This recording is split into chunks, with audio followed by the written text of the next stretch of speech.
ಹಿಂದಿನ ಸಂಚಿಕೆಯಲ್ಲಿ ಈ ನಾಡಿನ ಒಂದಿಷ್ಟು ಪ್ರಸಿದ್ಧ ಇತಿಹಾಸಕಾರರ ಮೂಲಕ ಕೆಳದಿಯ ವೀರರಾಣಿ ಚೆನ್ನಮ್ಮಾಜಿಯ ಯಶೋಗಾಥೆಯನ್ನು ನಾವೆಲ್ಲರೂ ಕೇಳಿದ್ದೇವೆ. ಬನ್ನಿ, ಈ ಸಂಚಿಕೆಯಲ್ಲೂ ಸಹ ಇನ್ನೊಂದಿಷ್ಟು ಇತಿಹಾಸಕಾರರ ಮೂಲಕ ಅವಳ ಇನ್ನೊಂದಿಷ್ಟು ಯಶೋಗಾಥೆಯನ್ನು ಕೇಳೋಣ. ಕೆಳದಿ ರಾಣಿ ಚೆನ್ನಮ್ಮ.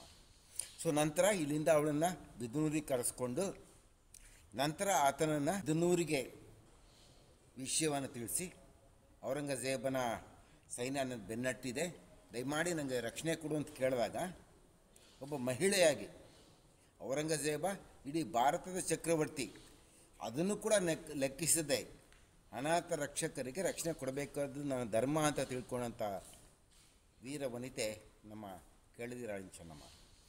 ನಂತರ ಇಲ್ಲಿಂದ ಅವಳನ್ನು ಬಿದನೂರಿಗೆ ಕರೆಸ್ಕೊಂಡು ನಂತರ ಆತನನ್ನು ಅಲ್ಲಿಂದ ಜಿಂಜಿ ಕೋಟೆಗೆ ಅವಳು ಕಳಿಸ್ತಾಳೆ. ಆ ಟೈಮಲ್ಲಿ ಆ ಸಮಯದಲ್ಲಿ ಔರಂಗಜೇಬನ ಸೈನ್ಯ ಬಿದನೂರು ಮೇಲೆ ದಾಳಿ ಮಾಡುತ್ತೆ. ಅಲ್ಲಿ ರಾಣಿ ಸೋಲಾಗುತ್ತೆ.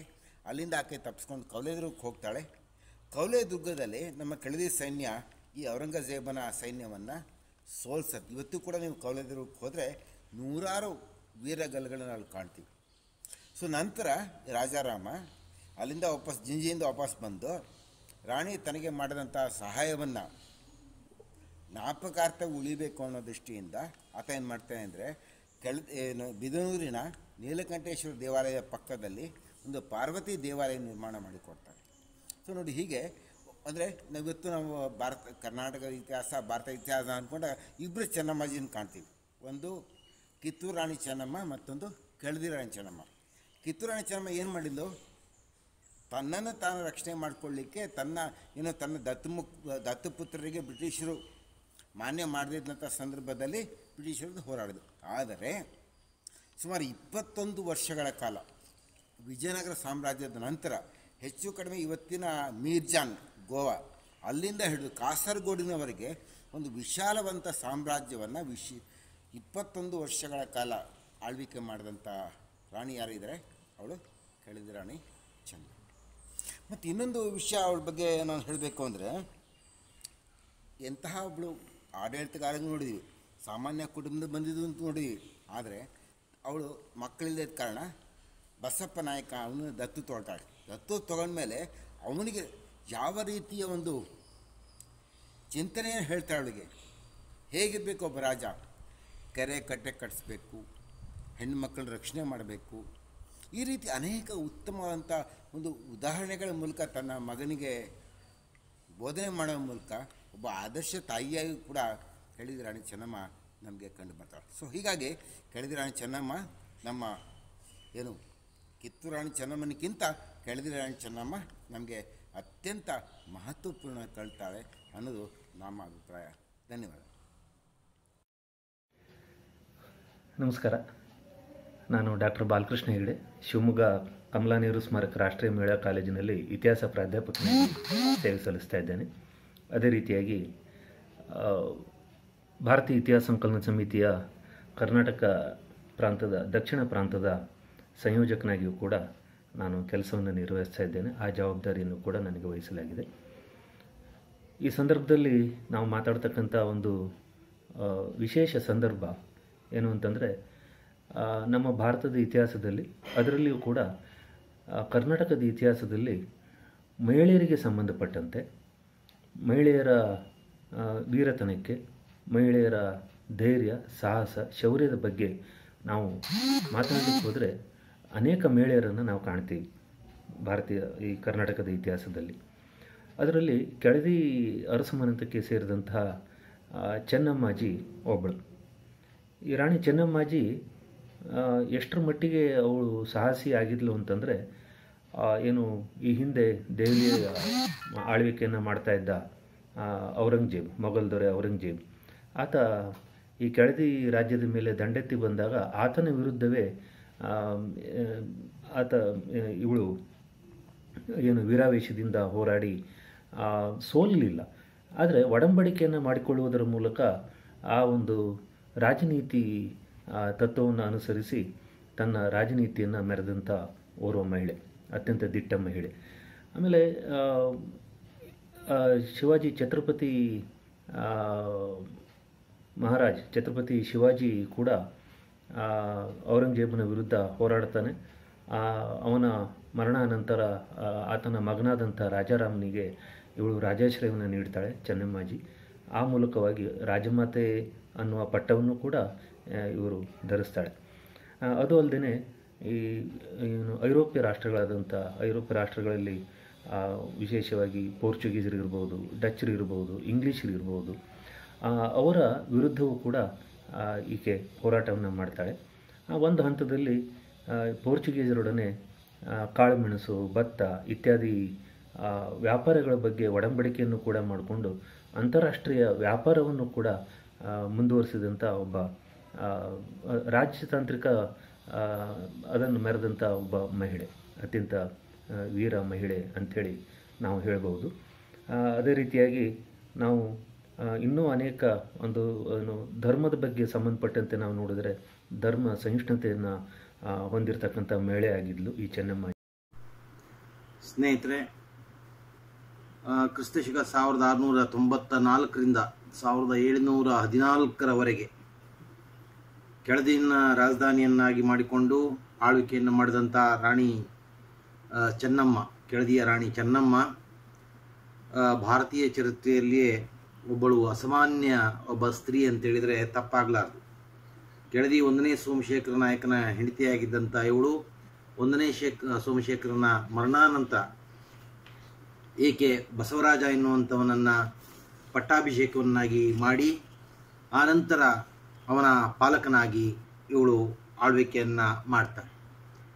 ಸೊ ಇವಳ ಆಳ್ವಿಕೆ ಕಾಲದ ಭಾಳ ಮಹತ್ತರವಾದಂಥ ಒಂದು ಘಟನೆ ಅಂತಂದೇಳಿದರೆ, ಔರಂಗಜೇಬ್, ಮೊಘಲ್ ಸಾಮ್ರಾಟ ಔರಂಗಜೇಬ್ನ ಕಾಲದಲ್ಲಿ ಮರಾಠ ರಾಜನಾಗಿದ್ದಂಥ ರಾಜಾರಾಮ್, ಸೊ ಅವನನ್ನು ಸೆರೆ ಹಿಡಿಬೇಕು ಅಂತೇಳಿ ಔರಂಗಜೇಬ್ ಪ್ರಯತ್ನವನ್ನು ಮಾಡಿದಾಗ ರಾಜಾರಾಮ್ ಆತ ಸೂಕ್ತ ಆಶ್ರಯವನ್ನು ಹುಡುಕುತ್ತಾ ಕೆಳದಿಯ ಆಶ್ರಯಕ್ಕೆ ಅವನು ಬಂದಾಗ ಕೆಳದಿ ರಾಣಿ ಚೆನ್ನಮ್ಮ ಔರಂಗಜೇಬದಂಥ ಒಬ್ಬ ಪ್ರತಿಷ್ಠಿತ ಒಬ್ಬ ಚಕ್ರವರ್ತಿಯನ್ನು ಎದುರು ಹಾಕಿಕೊಳ್ಳುವುದಕ್ಕೆ ನಿರ್ಧರಿಸ್ತಾಳೆ. ಅಂದರೆ ರಾಜಾರಾಮನಿಗೆ ಆಶ್ರಯವನ್ನು ಕೊಡೋದಕ್ಕೆ ಅವಳು ನಿರ್ಧರಿಸ್ತಾಳೆ. ಆ ಮೂಲಕ ಔರಂಗಜೇಬನಿಗೂ ಕೂಡ ಇವಳು ಸೆಡ್ಡು ಹೊಡೆದಳು ಅನ್ನುವಂಥದ್ದು ಭಾಳ ಗಮನಿಸಬೇಕಾದಂಥ ಒಂದು ವಿಷಯ. ರಾಜಾರಾಮನನ್ನು ತನ್ನ ಕೆಳದಿಯ ರಾಜ್ಯದಲ್ಲಿಯೇ ಸುರಕ್ಷಿತ ತಾಣದಲ್ಲಿ ಆತನಿಗೆ ಒಂದು ಸೂಕ್ತ ಅರಮನೆಯನ್ನು ನಿರ್ಮಾಣವನ್ನು ಮಾಡಿಕೊಟ್ಟು ಅವುಗಳನ್ನು ರಾಜಾರಾಮನನ್ನು ಮತ್ತು ಆತನ ಪರಿವಾರವನ್ನು ಕಾಪಾಡುವುದರ ಮೂಲಕ ಮರಾಠ ಸಾಮ್ರಾಜ್ಯದ ವಂಶಕ್ಕೆ ಒಂದು ಆಶ್ರಯ ನೀಡಿದಂಥ ಒಂದು ಕೀರ್ತಿಯನ್ನು ಚೆನ್ನಮ್ಮ ಗಳಿಸಿಕೊಂಡಿದ್ದಾಳೆ ಅಂತೇಳಿದರೆ ತಪ್ಪಾಗಲಾರದು. ಇನ್ನು ಕರಾವಳಿಗೆ, ಕರ್ನಾಟಕದ ಕರಾವಳಿಗೆ ಮತ್ತು ಕೆಳದಿಯ ರಾಜಮನೆತನಕ್ಕೆ ಭಾಳ ನಿಕಟವಾದಂಥ ಒಂದು ಸಂಬಂಧ. ಅಂದರೆ ವಿಜಯನಗರದ ಆಳ್ವಿಕೆಯ ಕೊನೆಯ ಕಾಲಘಟ್ಟದಲ್ಲಿ ವಿಜಯನಗರದ ಚಕ್ರವರ್ತಿಗಳು ಇಡೀ ಕರಾವಳಿಯ ಭೂಪ್ರದೇಶದ ಆಳ್ವಿಕೆಯನ್ನು ಕೆಳದಿ ಅರಸರಿಗೆ ಬಿಟ್ಟು ಕೊಡ್ತಾರೆ. ಸೊ ಕೆಳದಿ ಅರಸರಿಗೆ ಬಿಟ್ಟು ಕೊಟ್ಟ ನಂತರ ಕೆಳದಿ ಅರಸರು ಗೋಕರ್ಣದಿಂದ ಸರಿಸುಮಾರು ಕಾಸರಗೋಡಿನವರೆಗಿನ ಈ ಕರಾವಳಿಯ ಭೂಪ್ರದೇಶದ ಮೇಲೆ ತಮ್ಮ ಆಧಿಪತ್ಯವನ್ನು ಹಂತ ಹಂತವಾಗಿ ಇವರು ಸ್ಥಾಪನೆ ಮಾಡಿಕೊಂಡು ಬರ್ತಾರೆ. ಮತ್ತು ಚೆನ್ನಮ್ಮನ ಆಳ್ವಿಕೆ ಕಾಲದಲ್ಲಿಯೂ ಕೂಡ ಕರಾವಳಿ ಈ ಕೆಳದಿಯ ಒಂದು ಆಳ್ವಿಕೆಯಲ್ಲೇ ಇರುತ್ತೆ. ಆದರೆ ರಾಣಿ ಚೆನ್ನಮ್ಮ ಆಳ್ವಿಕೆಯನ್ನು ಮಾಡ್ತಾ ಇದ್ದಾಗ ಹೊರಗಿನ ಶತ್ರುಗಳಿಗಿಂತ ಆಂತರಿಕ ಶತ್ರುಗಳೇ ಕೆಳದಿ ಈ ರಾಣಿಗೆ ಬಹಳ ದೊಡ್ಡ ಒಂದು ಸವಾಲನ್ನು ಒಡ್ಡು. ಕೆಳದಿಯ ಇತಿಹಾಸ ಎಂದ ಕೂಡಲೇ ನಮ್ಮೆಲ್ಲರ ಕಣ್ಣ ಮುಂದೆ ಬರೋ 3 ವ್ಯಕ್ತಿಗಳಂದರೆ, ಒಂದು ದಿವಂಗತ ಶಂಕರನಾರಾಯಣ ರಾವ್ ಅವರು, ಎರಡನೆಯವರು ದಿವಂಗತ ಶ್ರೀ ರಾಮ ಭಟ್ಟರು ಹಾಗೂ ಮೂರನೆಯವರು ಕೆಳದಿಯ ಗುಂಡಾಜೋಶರು. ಇವರೆಲ್ಲರೂ ಕೆಳದಿಯ ಇತಿಹಾಸಕ್ಕೆ ಮಾಡಿದ ಸಾಧನೆ ನಿಜಕ್ಕೂ ಶ್ಲಾಘನೀಯ. ಇವರ ಶ್ರಮದ ಪ್ರತಿಫಲವಾಗಿ ಇಂದು ಕೆಳದಿಯ ಇತಿಹಾಸ ದೇಶ ಹಾಗೂ ವಿದೇಶದೆಲ್ಲೆಡೆ ಪಸರಿಸುತ್ತಿದೆ. ಇನ್ನು 4ನೇ ಸ್ಥಾನ ಯಾರಿಗೆ ಕೊಡಬೇಕು ಅಂತ ನಾವು ಯೋಚಿಸುವಾಗ ನಮ್ಮ ಕಣ್ಣು ಮುಂದೆ ಬರುವ ವ್ಯಕ್ತಿ ಬಿದನೂರಿನ ಸ್ಥಳೀಯ ಇತಿಹಾಸಕಾರರು, ಸಾಹಿತಿಗಳು ಹಾಗೂ ಬರಹಗಾರರಾಗಿರುವ ಶ್ರೀ ಅಮ್ರಾಯ್ ಮಠ್ ಅವರು. ಬನ್ನಿ ಸ್ನೇಹಿತರೆ, ಅಮ್ರಾಯ್ ಮಠ್ ಅವರ ಧ್ವನಿಯಲ್ಲಿ ರಾಣಿ ಚೆನ್ನಮ್ಮಾಜಿಯ ಬಗ್ಗೆ ಒಂದಿಷ್ಟು ವಿಶೇಷ ಸಂಗತಿಗಳನ್ನು ತಿಳಿಯೋಣ. ಇನ್ನೊಂದು ವಿಶೇಷ ಏನೆಂದರೆ, ರಾಣಿ ಚೆನ್ನಮ್ಮಾಜಿ ಛತ್ರಪತಿ ಶಿವಾಜಿ ಮಹಾರಾಜರ ಎರಡನೇ ಮಗ ಅಂದರೆ ಛತ್ರಪತಿ ರಾಜರಾಮನಿಗೆ ಆಶ್ರಯ ನೀಡಿದ ಆ ಅರಮನೆ ಕೊಪ್ಪ ಹಾಗೂ ಅವಳ ಗದ್ದಿಗೆಯನ್ನು ಈ ಅಮರಾಯಿ ಮಠ್ ಅವರ ಧ್ವನಿ ಸುರಳಿಯ ಜೊತೆಗೆ ನೋಡೋಣ. ನಮಸ್ತೆ. ಕೆಳದಿಯ ಅರಸರು ಒಟ್ಟು 18 ಜನ. ಅವರಲ್ಲಿ 13ನೇ ಅರಸಿಯಾಗಿ 1672ರಿಂದ 1698ರವರೆಗೆ ಅಂದರೆ ಸುಮಾರು 25 ವರ್ಷಗಳವರೆಗೆ ನಿರಂತರವಾಗಿ ಆಳಿ ಬಾಳಿ ಕರುನಾಡನ್ನು ಬೆಳಗಿದವಳು ಕೆಳದಿಯ ಚೆನ್ನಮ್ಮ. ಈಕೆ ಶಿವಪ್ಪನಾಯಕನ ಕಿರಿಯ ಮಗನಾದ ಸೋಮಶೇಖರ ನಾಯಕನ ಪತ್ನಿ, ಶಿವಪ್ಪನಾಯಕನ ಸೊಸೆ. ಹುಟ್ಟಿನಿಂದಲೇ ಧೈರ್ಯಶಾಲಿಯಾದ ಚೆನ್ನಮ್ಮ ಕೋಟಿಪುರದ ಸಿದ್ದಪ್ಪ ಶೆಟ್ಟರ ಮಗಳು. ರೂಪದಲ್ಲಿ, ಧೈರ್ಯದಲ್ಲಿ, ಶೌರ್ಯ ಸಾಹಸಗಳಲ್ಲಿ, ದೈವ ಭಕ್ತಿಯಲ್ಲಿ, ಔದಾರ್ಯದಲ್ಲಿ ಅವಳನ್ನು ಮೀರಿಸುವ ನಾರಿಯರು ಇರಲಿಲ್ಲ. ಅವಳ ಈ ಗುಣಗಳನ್ನು ಮೆಚ್ಚಿಯೇ ಕೈ ಹಿಡಿದಾತ ಕೆಳದಿಯ ಪ್ರಭು ಸೋಮಶೇಖರ ನಾಯಕ. ಅದಾವುದು ದುಷ್ಟಗಳಿಗೆಯಲ್ಲಿ ದುರ್ಜನರ ಸಹವಾಸಕ್ಕೆ ಬಿದ್ದು ದುರಂತ ಮರಣಕ್ಕೀಡಾಗುತ್ತಾನೆ ಸೋಮಶೇಖರ ನಾಯಕ. ಈತನ ಮರಣದಿಂದ ರಾಜ್ಯ ಅನಾಯಕವಾಗುತ್ತದೆ, ಅಂತಃಕಲಹಗಳಾಗುತ್ತದೆ. ಎಳೆಹರಿಯದ ಚೆನ್ನಮ್ಮಾಜಿಗೆ ವೈಧವ್ಯದ ಪಟ್ಟ. ಆಕೆಯ ದುಃಖವಂತೂ ಹೇಳುತ್ತಿರದು. ಅದೇ ಸಂದರ್ಭದಲ್ಲಿ ಜ್ಞಾತಿ ಕಲಹಗಳನ್ನು ನಿಭಾಯಿಸಲು ಚೆನ್ನಮ್ಮಾಜಿಯ ಸೂಕ್ತ ವ್ಯಕ್ತಿ ಎಂದು ಬಿದನೂರಿನ ಹಿರಿಯರು, ಸಚಿವರು ನಿರ್ಧರಿಸುತ್ತಾರೆ. ಮೊದಲು ರಾಜ್ಯಪಟ್ಟಣವನ್ನು ಆದರೆ ಪ್ರಜಾ ವಂದನೆಯ ಭಾವ ಬಂಧನದಲ್ಲಿ ಅನಿವಾರ್ಯವಾಗಿ ಸ್ವಸ್ತಿ ಶ್ರೀ ವಿಜಯಾಭ್ಯುದಯ ಶಾಲಿವಾರ ಶಕವರ್ಷ 1594ನೇ ವಿರೋಧೀಕೃತ ಸಂವತ್ಸರದ ಪಾಲ್ಗುಣ 10ರಲ್ಲಿ ಭುವನಗಿರಿ ಪಟ್ಟಾಭಿಷಿಕ್ತರಾಗುತ್ತಾಳೆ. ಕೊಲ್ಲೂರು ಮೂಕಾಂಬಿಕೆಯ ವಂಶಸಂಭೂತಳು, ಲೋಕೋತ್ತರ ಸುಂದರಿಯೂ ಮಂಗಳಾಂಗಿಯೂ ಗಂಗ ಕುಂತಳೆಯೂ ಆದ ಚೆನ್ನಮಾಂಬೆಯು ರಾಜ್ಯದ ರಕ್ಷಣೆಯ ಭಾರವನ್ನು ಹೊರುತ್ತಾಳೆ. ವಿಜಯಪುರದ ಸುಲ್ತಾನನನ್ನು, ಹಲವಾರು ಪಾಳೆಗಾರರನ್ನು, ಆಂತರಿಕ ಶತ್ರುಗಳನ್ನು ಮೊದಲು ಬಡಿದೋಡಿಸುವ ಕೆಲಸವನ್ನು ರಾಣಿ ಚೆನ್ನಮ್ಮ ಕೈಗೊಳ್ಳುತ್ತಾಳೆ. ಆಕೆಯ ರಾಜಕೀಯ ಜೀವನದ ಅತ್ಯಂತ ಪ್ರಮುಖ ಘಟನೆ ಎಂದರೆ ಮಹಾರಾಷ್ಟ್ರದ ಶಿವಾಜಿಯ ಕಿರಿಯ ಮಗನಾದ ರಾಜಾರಾಮನ ಪ್ರಕರಣ. ಈತ ದೆಹಲಿಯ ಸುಲ್ತಾನ್ ಔರಂಗಜೇಬನ ಉಪಟಳದಿಂದ ತಪ್ಪಿಸಿಕೊಂಡು ಚೆನ್ನಮ್ಮಾಜಿಯ ಆಶ್ರಯ ಕೋರಿ ಬಿದನೂರಿಗೆ ಓಡೋಡಿ ಬರುತ್ತಾನೆ. ಆತನಿಗೆ ರಕ್ಷಣೆಯ ಅಭಯಹಸ್ತ ನೀಡುವ ಚೆನ್ನಮ್ಮಾಜಿ ಔರಂಗಜೇಬನ ಕೋಪಕ್ಕೆ ತುತ್ತಾಗುತ್ತಾಳೆ. ಫಲಶ್ರುತಿ ಸುಲ್ತಾನ್ನ ದಂಡಿನೊಡನೆ ಕಾಡಗ. ಸಾಗರೋಪಾದಿಯಲ್ಲಿ ಬಂದೆರಗಿದ ಸುಲ್ತಾನ್ನ ಸೈನ್ಯವನ್ನು ಸದೆಬಡಿದು ಜಯಶೀಲಳಾಗುತ್ತಾಳೆ. ಚೆನ್ನಮ್ಮಾಜಿಯ ಬದುಕು ಅತ್ಯಂತ ಪವಿತ್ರವಾಗಿತ್ತು, ಪಾರದರ್ಶಕವಾಗಿತ್ತು, ಪ್ರಾಂಜಲವಾಗಿತ್ತು, ಅತ್ಯಂತ ಶ್ಲಾಘನೀಯವಾಗಿತ್ತು. ಆಕೆಯ ಧಾರ್ಮಿಕ ಬದುಕು ಪರರಿಗೆ ಮಾದರಿಯಾಗಿತ್ತು. ಅವಳು 196,000 ಜಂಗಮರಿಗೆ ಮಹಾದಾಸೋಹವನ್ನು ಮಾಡಿ ಭೂರಿ ದಕ್ಷಿಣೆ ನೀಡಿದ್ದಾಳೆ. ಮಾತ್ರವಲ್ಲ, ಹಲವಾರು ಮಹತ್ತಿನ ಮಠಗಳನ್ನು ಸ್ಥಾಪಿಸಿ ಭೂಸ್ವಾಸ್ಥ್ಯವನ್ನು ಕರುಣಿಸಿದ್ದಾಳೆ. ತನ್ನ ಪತಿಯ ಹೆಸರಲ್ಲಿ ಸೋಮಶೇಖರಪುರವೆಂಬ ಅಗ್ರಹಾರವನ್ನು ನಿರ್ಮಿಸಿ ಬ್ರಾಹ್ಮಣರಿಗೆ ಶಿವಾರ್ಪಿತವಾಗಿ ಧಾರೆ ಎರೆದಿದ್ದಾಳೆ. ರಾಜ್ಯದಲ್ಲಿ ಯಾರೂ ಉಪವಾಸವಿರದಂತೆ ಬಡವರಿಗೆ, ರೋಗಿಗಳಿಗೆ, ನೊಂದವರಿಗೆ ಗಂಜಿ ಕೇಂದ್ರಗಳನ್ನು ತೆರೆದಿದ್ದಾಳೆ. ರಾಜ್ಯದ ಚಿಕ್ಕ ಮಕ್ಕಳು ಪೌಷ್ಟಿಕ ಆಹಾರದಿಂದ ವಂಚಿತವಾಗಬಾರದೆಂದು ಹಾಲು ಬೆಣ್ಣೆಗಾಗಿಯೇ ಉಂಬಳಿ ಉತ್ತಾರ ಬಿಟ್ಟಿದ್ದು ಇದೆ. ಮಠಗಳಲ್ಲಿ ನಿತ್ಯ ಜ್ಞಾನ ದಾಸೋಹ, ಅನ್ನದಾಸೋಹಗಳು ನಿರಂತರವಾಗಿ ನಡೆಯುವಂತೆ ದಾನ ದತ್ತಿಗಳನ್ನು ನೀಡಿದ್ದಾಳೆ. ಕೃಷಿಕರಿಗೆ ಎಲ್ಲೆಂದರಲ್ಲಿ ಕೆರೆ ಬಾವಿಗಳನ್ನು ತೊಡಿಸಿದ್ದಾಳೆ. ಎಲ್ಲ ಮತದವರು ತಮ್ಮ ತಮ್ಮ ಧಾರ್ಮಿಕ ವಿಧಿವಿಧಾನಗಳಿಂದ ನಡೆಯಲು ಬೇಕಾದ ಸವಲತ್ತುಗಳನ್ನು ಒದಗಿಸಿದ್ದಾಳೆ. ಮಠಗಳನ್ನು ಮಾತ್ರವಲ್ಲ, ಚರ್ಚು ಮಸೀದಿಗಳನ್ನು ನಿರ್ಮಿಸಿದ್ದಾಳೆ. ತಾನು ವೀರಶೈವಳಾಗಿದ್ದರೂ ಪರಧರ್ಮ ಸಹಿಷ್ಣುವಾಗಿದ್ದ ಅವಳು ಇಂದಿನ ರಾಜಕೀಯದವರಿಗೆ ಆದರ್ಶಪ್ರಾಯಳು. ಬಸವಾಪಟ್ಟಣದ ಗಡಿ ಪ್ರದೇಶದ ಕೋಟೆಯನ್ನು ಸ್ವಾಧೀನಪಡಿಸಿಕೊಂಡು ಅದಕ್ಕೆ ಚನ್ನಗಿರಿ ಎಂದು ನಾಮಕರಣ ಮಾಡಿ ಕೋಟೆಯನ್ನು ನಿರ್ಮಿಸಿದ್ದಾಳೆ. ಬಿದನೂರಿನ ನೀಲಕಂಠೇಶ್ವರ, ಕೊಲ್ಲೂರು ಮೂಕಾಂಬಿಕೆ, ಕೆಳದಿಯ ರಾಮೇಶ್ವರ, ವೀರಭದ್ರ ಮುಂತಾದ ದೇವಾಲಯಗಳಿಗೆ ವರ್ಷಾಸನಾದಿಗಳನ್ನು ಗೊತ್ತುಪಡಿಸಿದ್ದಾಳೆ. ಕಾಶಿ ರಾಮೇಶ್ವರ, ಶ್ರೀಶೈಲ, ತಿರುಪತಿ ಮೊದಲಾದ ಪುಣ್ಯಕ್ಷೇತ್ರಗಳಿಗೂ ದಾನದತ್ತಿಗಳನ್ನು ನೀಡಿ ಧರ್ಮದೇವತೆ ಎನಿಸಿಕೊಂಡಿದ್ದಾಳೆ. ಸ್ನೇಹಿತರೆ, ಹಿಂದಿನ ಹಾಗೂ ಇಂದಿನ ಸಂಚಿಕೆಯಲ್ಲಿ ನಾವು ಕೆಳದಿಯ ವೀರರಾಣಿ ಚೆನ್ನಮ್ಮಾಜಿಯ ಬಗ್ಗೆ ಸಾಕಷ್ಟು ವಿಷಯಗಳನ್ನು ತಿಳಿದುಕೊಂಡಿದ್ದೀವಿ.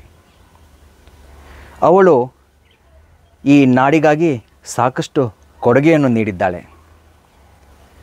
ಈಶ್ವರಿನಾಮ ಸಂವತ್ಸರದ ಶ್ರಾವಣ ಮಾಸದ ಶುದ್ಧ ಚತುರ್ದಶಿ ಎಂದು ಅವಳು ಶಿವೈಕ್ಯ ಆಗುತ್ತಾಳೆ. ಅಂದರೆ ಇಂದಿನ ಗ್ರೆಗೋರಿಯನ್ ಕ್ಯಾಲೆಂಡರ್ ಪ್ರಕಾರ 1697. ತದನಂತರದಲ್ಲಿ ಅಂದರೆ 1698ರಿಂದ 1762ರವರೆಗೆ ನಿರಂತರವಾಗಿ ಈ ಪುಣ್ಯ ದಿನದಂದು ಈ ಕೆಳದಿ ಸಾಮ್ರಾಜ್ಯದಲ್ಲಿ ಅನ್ನದಾಸೋಹದ ಜೊತೆಗೆ ವಿದ್ಯಾದಾಸವನ್ನು ನೀಡಲಾಗುತ್ತಿತ್ತು. ಆದರೆ ಜನವರಿ 1763ರಲ್ಲಿ ಕೆಳದಿ ಹೈದರಿನ ಕೈವಶ ಆದ ನಂತರ ಈ ಪರಂಪರೆ ನಿಂತು ಹೋಗಿದೆ. ಇಂಥ ಆಚರಣೆಗಳು ಮುಂದೆ ನಡೆಸ್ಕೊಂಡು ಹೋಗಬೇಕು ಅಂತ ಹೇಳಿ ಕೆಲವೊಂದಿಷ್ಟು ನಾವು ಮನಸ್ಸಿನ ಸ್ನೇಹಿತರು ಸೇರಿಕೊಂಡು 257 ವರ್ಷಗಳ ನಂತರ ಅಂದರೆ ಹೋದ ವರ್ಷ ನಾವು ಈ ಆಚರಣೆಯನ್ನು ಮತ್ತೆ ಪ್ರಾರಂಭ ಮಾಡಿದ್ದೇವೆ. ಅದರ ಮುಂದುವರಿದ ಭಾಗವಾಗಿ ಈ ವರ್ಷವೂ ಸಹ ನಾವು ಆ ಮಹಾನ್ ತಾಯಿಯ ಪುಣ್ಯತಿಥಿಯನ್ನು ಆಚರಣೆ ಮಾಡ್ತಾ ಇದ್ದೀವಿ. ಈ ಕಾರ್ಯವನ್ನು ಸರ್ಕಾರ ಹಾಗೂ ರಾಣಿ ಚೆನ್ನಮ್ಮಾಜಿ ಅಪಾರ ಸಂಖ್ಯೆಯಲ್ಲಿ ದಾನವನ್ನು ನೀಡಿದ ಧಾರ್ಮಿಕ ಸಂಸ್ಥೆಗಳು ಮಾಡಬೇಕಾಗಿತ್ತು. ಆದರೆ ಬೇಸರದ ಸಂಗತಿ ಇವು ಯಾವುದೂ ಆಗುತ್ತಿಲ್ಲ. ಇನ್ನೊಂದು ಸಂಗತಿ ಏನೆಂದರೆ, ನಮ್ಮ ಕುವೆಂಪು ವಿಶ್ವವಿದ್ಯಾಲಯದಲ್ಲಿ ಈ ಚೆನ್ನಮ್ಮಾಜಿಯ ಹೆಸರಿನ ಮೇಲೆ ಒಂದು ಪೀಠವನ್ನು ಸ್ಥಾಪನೆ ಮಾಡಿದ್ದಾರೆ. ಆದರೆ ಅವರು ಸಹ ಈ ರೀತಿಯ ಆಚರಣೆಗೆ ಮುಂದಾಗಲಿಲ್ಲ. ಆದರೆ ಇವ್ಯಾವುದು ನಮಗೆ ಲೆಕ್ಕಕ್ಕೆ ಬರಲ್ಲ. ಯಾಕಂದರೆ ಆ ಮಲೆನಾಡಿನ ಮಹಾ ತಾಯಿ ನಮ್ಮೆಲ್ಲರ ಎದೆಯೊಳಗೆ ವಿರಾಜಮಾನರಾಗಿದ್ದಾಳೆ. ಹಾಗಾಗಿ ಸರ್ಕಾರ ಮಾಡದಿದ್ದರೂ ಸಹ ನಾವು ಅವಳ ಪುಣ್ಯತಿಥಿಯನ್ನು ಮುಂದುವರ್ಸ್ಕೊಂಡು ಹೋಗ್ತೀವಿ ಅಂತ ಹೇಳಿ ಈ ಶುಭ ಸಂದರ್ಭದಲ್ಲಿ ನಾನು ಎಲ್ಲರಿಗೂ ಹೇಳಲು ಬಯಸುತ್ತೇನೆ. ನಮಸ್ಕಾರ.